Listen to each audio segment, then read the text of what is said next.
Assalamualaikum para pelajar dan selamat sejahtera. Kita berjumpa lagi di dalam video pembelajaran subjek sains komputer, topik 1.5 amalan terbaik pengatur caraan. Baiklah para pelajar, dikehendaki membuka buku teks muka surat 111. Sebelum itu, jangan lupa subscribe channel Cikgu Siti Hajar Harun di channel YouTube, okey, untuk mendapatkan video pembelajaran terkini. Baik, objektif pembelajaran kita pada kali ini ialah di akhir pembelajaran, pelajar dapat 1.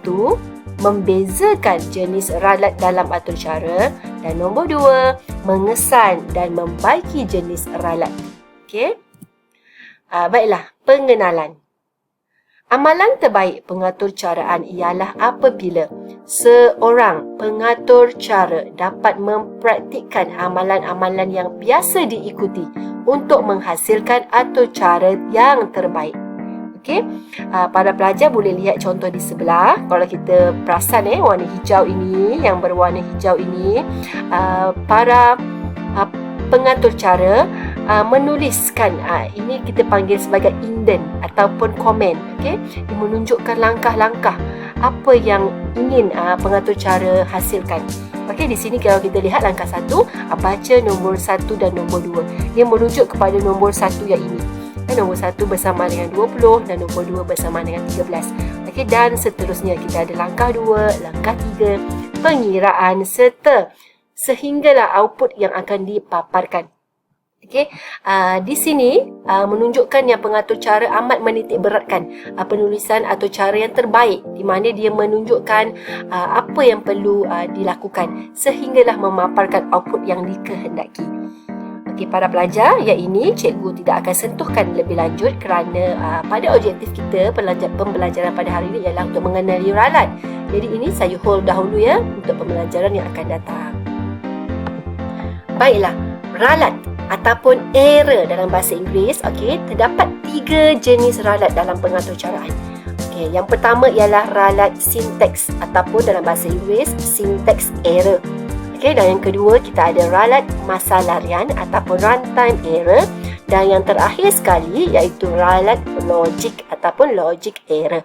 Maka terdapat 3 ralat ini dan saya yakin para pelajar akan familiar dengan penggunaan ralat-ralat ini. Okey, seterusnya untuk slide ini cikgu ingin terangkan mengenai jenis ralat dan saya combinekan dengan 1.5.2 iaitu pengesanan.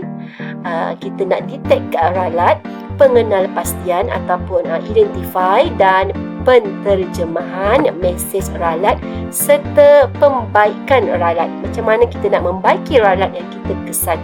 Okey, jadi ini contoh yang pertama, diberikan kod atau cara. Para pelajar boleh lihat buku teks, terdapat dalam buku teks ya. Okey, kita lihat di sini public class luas bulatan, public static void main string args. Okey, kita ada int jejari sama dengan 5, double luas bulatan, final double pi luas bulatan pi darab jejari, dan terakhir sekali output system.out.println luas bulatan ialah plus luas bulatan.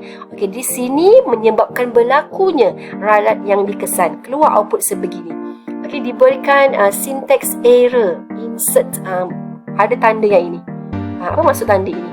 Dan menyebabkan luas bulatan cannot be resolved to a variable, tidak dapat diselesaikan.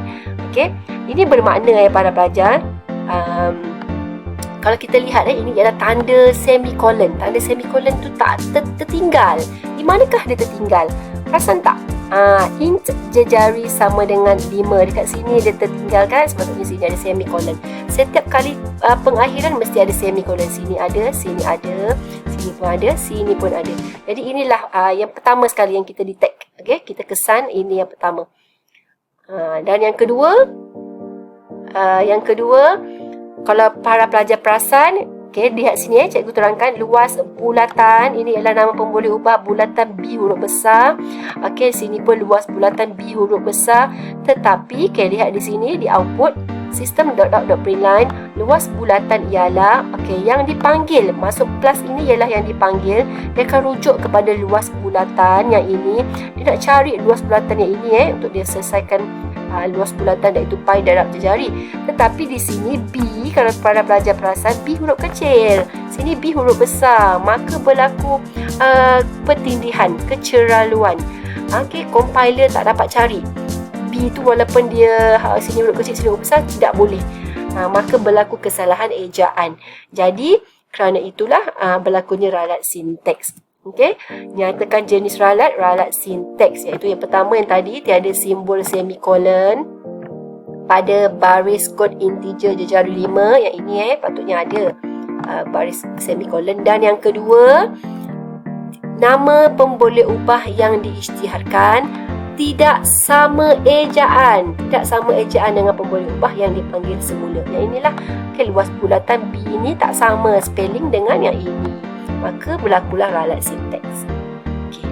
Ini ialah contoh yang pertama. Kita lihat contoh seterusnya.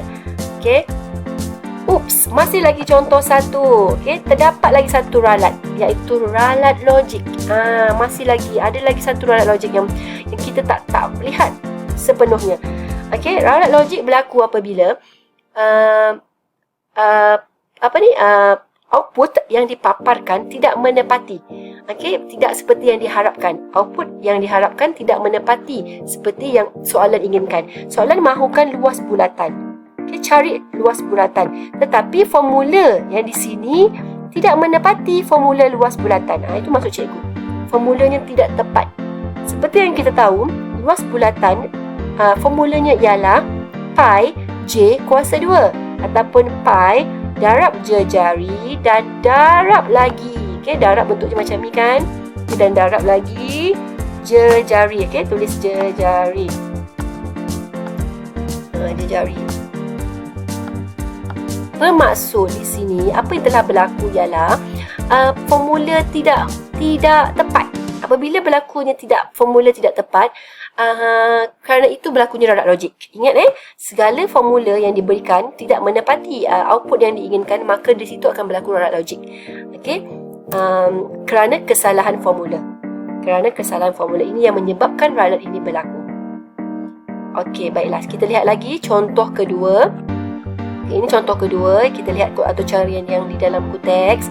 Public class hello world, public static void main string args. Ini adalah biasa untuk awak-awak dah biasa ni melihat dua command ini. Dan kita ada int a, b, c, d, dan kita ada semicolon di belakang. A sama dengan 3, ada semicolon di belakang. B sama dengan 5, C sama dengan 10 dan D. Lihat A tambah B tambah C bahagi dengan kosong. Bahagi dengan kosong di belakang. Dan ada semicolon serta system.out.println D. D ini merujuk kepada yang D ini dia nak panggil D ini. Dia nak panggil D ini. Bermaksud formula ini mesti kena betul. Formula ini mesti kena betul baru dapat mengeluarkan output.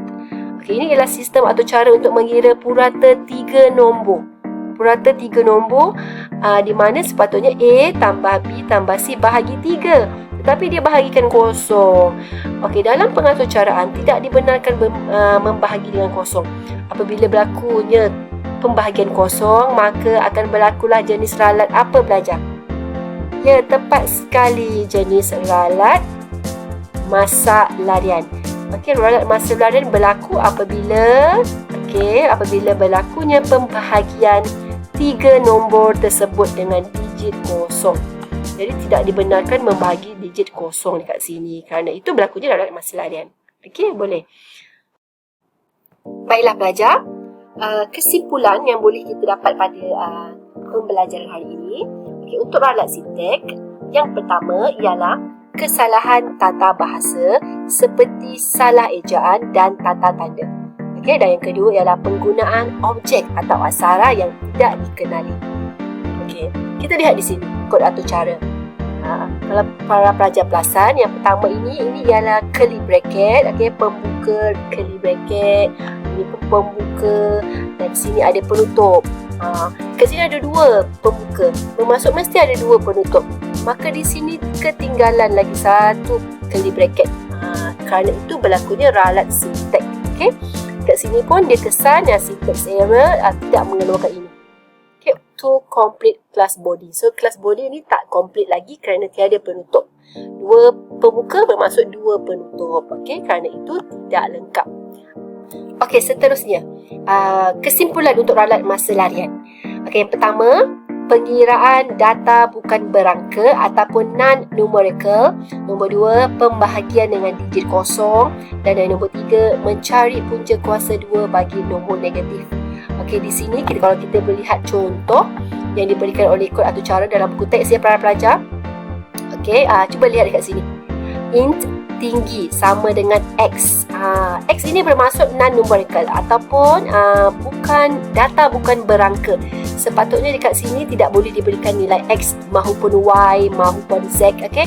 Mesti nilai yang bermakna. Sama ada nombor 1 ke, nombor 2 ke, kita kena letak dia nilai dekat sini. Jadi bila tiada nilai, dia telah menjadi non-numerical, maka kerana itu akan berlaku ralat masa larian.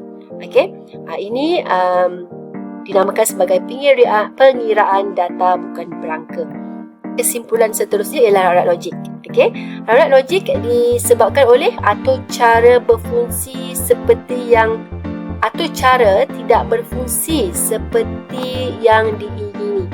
Bermaksud atur cara itu keluar output tetapi tidak berfungsi seperti yang diingini. Contoh, kita lihat kod atau cara yang diberikan. Ini adalah program mengira hasil tolak dua nombor. Jadi kita tahu kita ingin mencari dua hasil tolak dua nombor. Diberikan nombor 1 20 dan nombor 2 13. Tetapi formula yang diberikan ialah nombor 1 tambah nombor 2. Okey, ini ialah tolak tapi dia bagi tambah. Disebabkan tiada berlaku kesilapan ralat sintek di mana kita ada semikolon kat belakang, semikolon pun kita ada. Tiada kesilapan ralat sintek, tiada kesilapan ejaan, data pun, jenis data pun telah diisytiharkan, jadi output dapat dikeluarkan. Okay, tetapi kalau kita lihat di bawah ini, hasil tolak ialah 33.0. 33.0 di mana dia telah menambahkan nombor 1 iaitu 20 tambah 13 menghasilkan 33.0. Okay, kenapa dia ada point Dia orang tanya cikgu juga ni, kenapa dia ada point? Okay, kenapa dia ada point? Kerana hasil kita gunakan sebagai double. Kita gunakan jenis data double. Double ialah khas untuk nombor perpuluhan atau nombor pecahan. Jadi kerana itu ada nombor perpuluhan di sini. Tetapi persoalannya kenapa dia mengeluarkan hasil tambah bukan hasil tolak.